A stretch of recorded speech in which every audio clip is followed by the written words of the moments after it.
Nog gauw even van het Sintje genietje voordat er weer het werken weer had. De vrouwen hebben joet een van de eerste trainingsdagen voor de verkiezing van Miss Friesland en Miss Greensland. Ze moet er onderordend worden om op een catwalk te rennen. En dat is nog net zo makkelijk. Oh shit, nou wordt het dus zo om. Ja. Dus Maar het is wel een beetje hoe je staat. ligt maar. Ja, maar als jij nu op links staat, dan ga je toch gewoon links terug. Dat maakt op zich niet uit. Maar het is mooier om terug te draaien dan dat wanneer je helemaal zo een rondje maakt. Snap je? Dat is overbodig. De animo voor misverkiezings rond de laatste jaren hield het verder waarom. Maar na een intensieve promotiecampagne ben er toch zowat 150 famkes van. Om de oerbleune famkes op topniveau te krijgen ben de verskate professionals in hier. Zoals de internationaal vernoemde kapper Richard Jordan. Een mis, dat is toch een ambassadrice voor de provincie.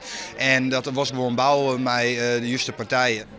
Prachtig. Ik denk echt sinds een tijd weer dat er gewoon zoveel mensen ook weer zo enthousiast over zijn. Ik denk ook dat het een beetje weer een ander imago krijgt. Het heeft altijd een beetje een truttig imago gehad, maar dat wordt echt wel nu weer veranderd. We gaan ook wat andere haar maken, niet alleen maar van het typische glamour haar, maar echt een beetje wel meer fashion haar.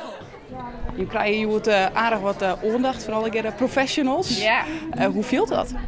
Nou ja, ik krijg toch weer weer goed te staan. Nee, het is lekker verwennen lid en hartstikke leuk. Dit was een mooi sneeuw voorop, Jan? Ja, zeker. Ja, dat is het helemaal waard. Bij zo'n hok vol mijn vrouw en zo'n wichtige titel op het spul zoen je denken dat er een plotte haat en niet is onderling. Maar dat liep het dat ervan.